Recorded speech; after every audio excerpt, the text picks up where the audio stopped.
Maria Kafetzis, luxury real estate broker with 𝒞𝐿𝐻𝑀𝒮 Real Estate. And today I want to speak to you about getting ready for the sale, how to prepare your home, how to make sure that when buyers walk in the door, it's actually exactly how they want to see it, how they want to experience your home.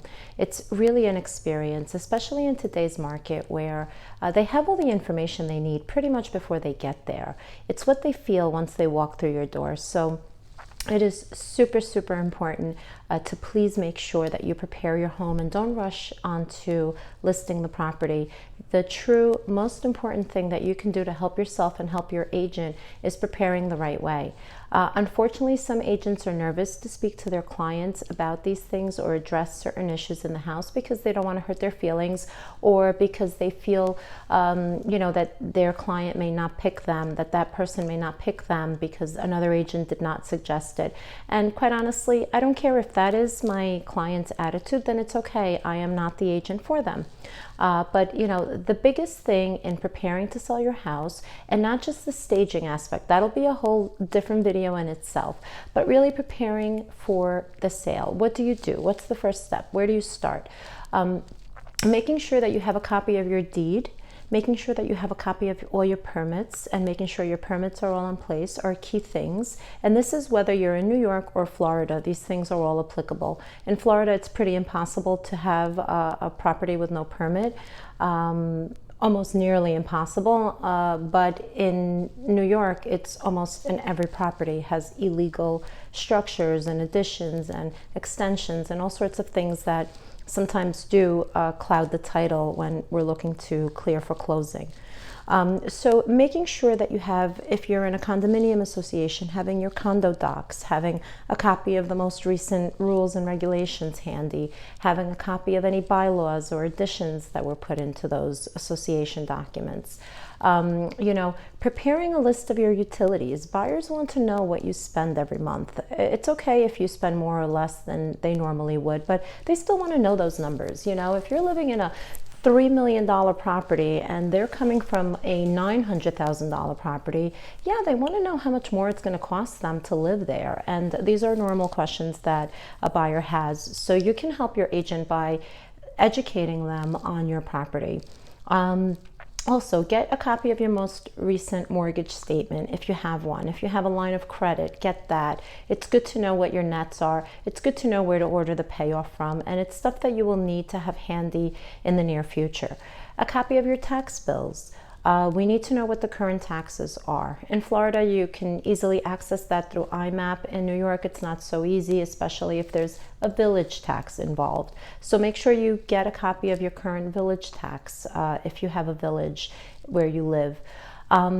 So that's pretty much what you need. If you have any debt or judgment against you, a creditor that maybe has been after you that you've been disputing, or a mechanic that did some work on your house and you guys had a dispute, anything like that can cloud the title. So it's important to resolve any of those issues. And if you have those issues, to discuss them either with A, your attorney, or B, your realtor, and preferred to discuss it with both of them and have them also communicate with one another in how to properly address these issues and how to go about them. So that's pretty much. Copy of your survey, of course. Copy of any floor plans you have is always useful. The survey will be needed at the time when you go into contract. Fixing things around the house. I always tell every single seller I've ever put on for 20 years doing this, anything that's leaking, cracking, creaking, squeaking, please fix it. You want to do an inspection when we find the buyer, and there maybe be 2 or 3 things on that inspection report. You don't want a list of 27 things that need to be done, especially if it's like scraping paint from the front thing because your paint is chipping, or, and again, most buyers that are buying a home that doesn't need renovation, don't want to do a thing. They even want the paint to be immaculate. But if you're selling a home that needs some renos and you're negotiable on the price, it's okay. You don't have to go above and beyond and do those things. Simple things like in New York, if you're missing a chimney cap replace your chimney cap. It's $35. Hire somebody to go up on the roof and replace the chimney cap. If your gutter is falling off, correct it, fix it, buy a new one. If you have siding that's coming off, stucco that's deteriorating here in Florida, fix it. Have somebody come and repair it. Any doors that are creaking or making noise, even though it sounds minor, it shows that the home hasn't been cared for as greatly. If you have hardwood floors that squeak, try to get somebody in to tighten up the floorboards. Try to get somebody to do something to stop the creaking, because it really is annoying, especially when you're showing a property and the property is worth $800,000 and you're asking for $850,000. It's kind of hard with creaking floors to justify the price, no matter what amenities you may have in the home. So those are all very important things. So cracking, leaking, creaking, squeaking, get rid of that stuff.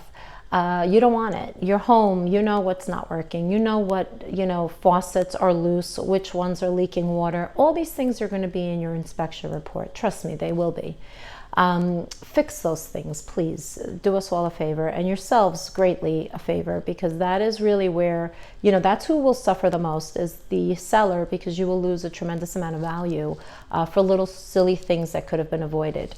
Declutter, if you have children and you have a lot of stuff, or you have girls with a bunch of makeup things and a bunch of clothes, declutter, have them declutter their room, declutter absolutely everything. The least you can have around, the better when showing your property, because what the feeling is that you may be in the home for 25 years and it'd be totally comfortable for you and exactly how you like to live, but somebody may come in and say, wow, our bed is much bigger than that. Our living room couch is much bigger than that. That dining room table, oh my God, it's half the size of our dining room table. So people can't envision themselves living in the house because there are a million things on the floor that are taken away from the space in that room. So it is very important to declutter. It is also very important to depersonalize, right? If you go to China and you love Chinese art, doesn't mean that another buyer is going to love Chinese art. They may not like China, or anything that is radical or very extreme, you want to get rid of in your house. If you have religious things, we all have religious things in our home. If you're selling your house, you don't have to expose your buyers to your religion, customs, and beliefs. It really should be just a blank canvas, as blank as you can make it. Make sure everything is how you'd want to see a house.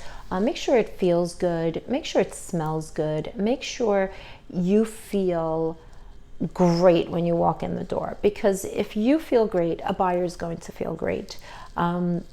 Cleaning everything off, like, I know it sounds pretty basic, but your light fixtures, they should be clean. There shouldn't be dust on the ceiling fans. There shouldn't be lights, high-hat lighting that have dust or dirt on them, or hollow, not, I don't know what the word is, but not clear. Do that. If you have light fixtures that are hanging off your ceiling, correct it. Buy a new light fixture. Fix it. It shouldn't look like that.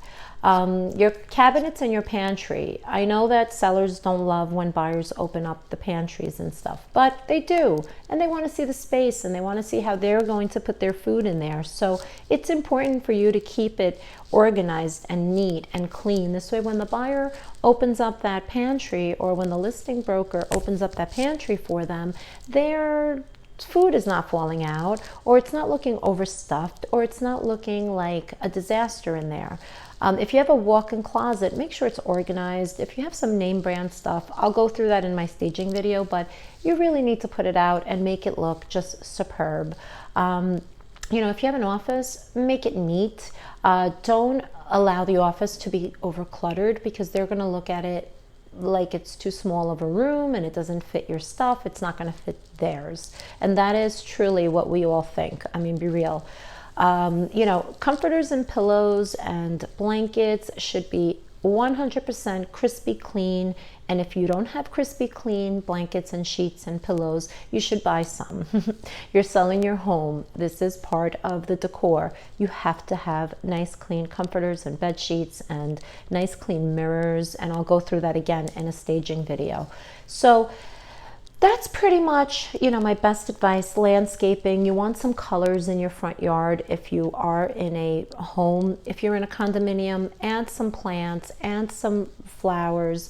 I love, you know, those forever roses. As you can see behind me, I have a couple of them throughout my home, and I just love their look, and they don't go bad, and you spend a little more money, but they're well worth it. If you're a listing agent, you may consider ordering a couple of them, and you can bring them to multiple different listings for staging purposes. If you're a homeowner, buy it for yourself. It's worth it, and you put it on your living room table. It just looks fantastic, and it adds a really nice touch of class. Landscaping on the exterior should be colorful flowers. They should all be trimmed nicely. Grass should always be cut.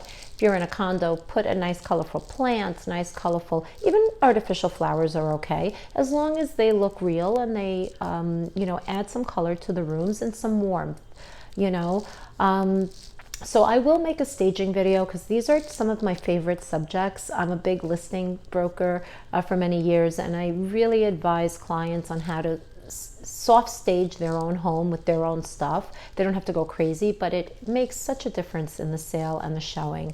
So if you want any more advice or any more things that you have a question on that I might have not covered in this video, please text me, email me, call me. My telephone number, both numbers are either 516-885-2525 or 305-773-5994. You can also email me at rightrealtor4u@gmail.com. That's RIGHTREALTOR, the number 4 and the letter U @gmail.com. Same spelling goes for my Instagram and Facebook. Instagram is at rightrealtor4u, and Facebook is facebook.com/rightrealtor4u. So please reach out to me at any time. I'd love to speak to you about and help you come up with a good plan on putting your home on the market. Have a great day.